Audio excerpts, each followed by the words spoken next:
Assalamualaikum warahmatullahi wabarakatuh. Hai teman-teman, perkenalkan, nama saya Nahawani Azam. Saya mahasiswi STAI Hubul Waton Duri, program studi pendidikan agama Islam. Baiklah, di sini saya akan menjelaskan sedikit saja tentang beberapa materi yang berkaitan dengan administrasi dan supervisi pendidikan. Teman-teman sekalian, apa ada yang sudah pernah dengar? Apa itu administrasi? Atau supervisi pendidikan? Nah, jadi administrasi pendidikan adalah suatu kegiatan atau suatu usaha untuk membantu, melayani, mengarahkan, atau mengatur semua kegiatan dalam mencapai suatu tujuan pendidikan. Itulah dia pengertian administrasi pendidikan. Selanjutnya, supervisi pendidikan. Supervisi pendidikan adalah suatu pengawasan untuk menentukan kondisi-kondisi yang esensial yang akan menjamin tercapainya tujuan-tujuan pendidikan. Nah, jadi administrasi pendidikan dan supervisi pendidikan ini saling berkaitan, saling berpegang erat. Karena jika tidak ada administrasi pendidikan, bagaimana supervisi pendidikan akan berjalan dengan lancar? Jika tidak ada supervisi pendidikan, bagaimana administrasi pendidikan akan terpenuhi? Jadi, administrasi dan supervisi pendidikan itu sangat berkaitan sekali. Selanjutnya, fungsi-fungsi pokok administrasi pendidikan. Yang pertama, 1. Perencanaan atau planning.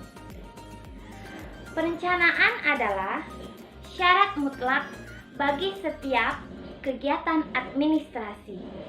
Jadi perencanaan ini ada hal awal yang harus pertama kali kita lakukan. Nah, gimana sih menentukan perencanaan? Yaitu, pertama, menentukan dan merumuskan tujuan yang hendak dicapai. Kedua, meneliti masalah atau pekerjaan yang akan dilakukan. Ketiga, mengumpulkan data yang diperlukan. 4. Menentukan rangkaian tindakan. 5. Merumuskan bagaimana masalah-masalah itu akan dipecahkan dan diselesaikan. Selanjutnya, fungsi pokok yang kedua, pengorganisasian. Pengorganisasian adalah aktivitas menyusun dan membentuk hubungan-hubungan kerja antara orang-orang sehingga terwujud suatu kesatuan usaha dalam mencapai suatu tujuan. Nah, itulah dia pengertian dari pengorganisasian. Selanjutnya adalah yang ketiga, pengoordinasian atau biasa disebut dengan koordinasi. Nah, jadi koordinasi adalah aktivitas membawa orang-orang, pikiran-pikiran, dan tujuan-tujuan ke dalam hubungan yang harmonis dan produktif dalam mencapai suatu tujuan. Nah, jadi di sini fungsi pokok yang ketiga, pengkoordinasian, itu sangat penting bagi administrasi pendidikan. Karena ketika koordinasi berjalan dengan baik, maka administrasi pendidikannya juga akan berjalan dengan baik. Yang keempat, komunikasi. Komunikasi adalah suatu proses yang hendak mempengaruhi sikap dan perbuatan orang-orang dalam struktur organisasi. Jadi bagaimana kalau dalam suatu organisasi tidak ada komunikasinya? Nah, itu sangat fatal karena ketika semuanya saling bekerja sama, saling komunikasi dengan baik, maka organisasi yang dijalankan akan lancar dan efektif. Itulah sangat penting sekali bagi kita untuk saling berkomunikasi satu sama lain. Yang kelima, supervisi. Tadi sudah kita bahas ya, apa itu supervisi? Nah, jadi supervisi itu pengawasan untuk menentukan kondisi-kondisi yang esensial dalam menjamin suatu tujuan. Jadi, ketika supervisi dilaksanakan di dalam administrasi pendidikan, nah, di situ akan nampak kondisi-kondisinya dan akan menjamin suatu tujuan yang hendak dicapai.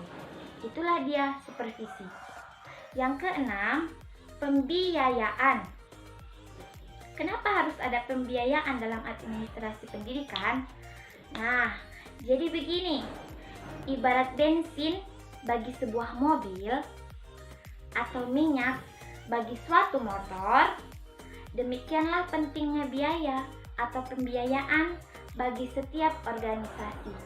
Tanpa biaya yang mencukupi, tidak mungkin terjaminnya kelancaran jalannya suatu organisasi.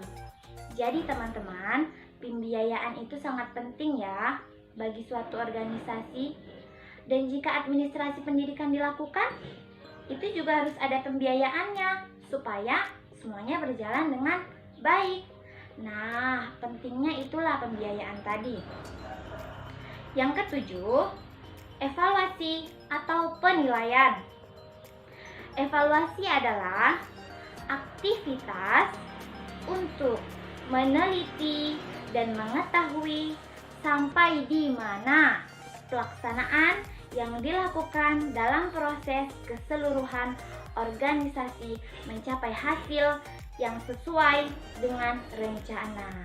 Nah, jadi evaluasi ini adalah akhir dari fungsi pokok administrasi pendidikan. Ini adalah hasil kerjanya.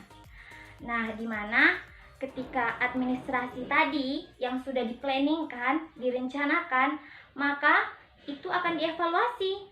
Terakhirnya akan dilihat sejauh mana sih pencapaian tujuan yang sudah dilakukan. Apakah tujuannya sesuai target atau tidak? Itulah dia tadi fungsinya evaluasi. Baiklah teman-teman, tadi ada 7 ya fungsi pokok administrasi pendidikan. Kita akan ulangi lagi. Yang pertama, perencanaan. Yang kedua, pengorganisasian. Yang ketiga, pengordinasian atau koordinasi. Yang keempat, komunikasi. Yang kelima, supervisi. Yang keenam, pembiayaan.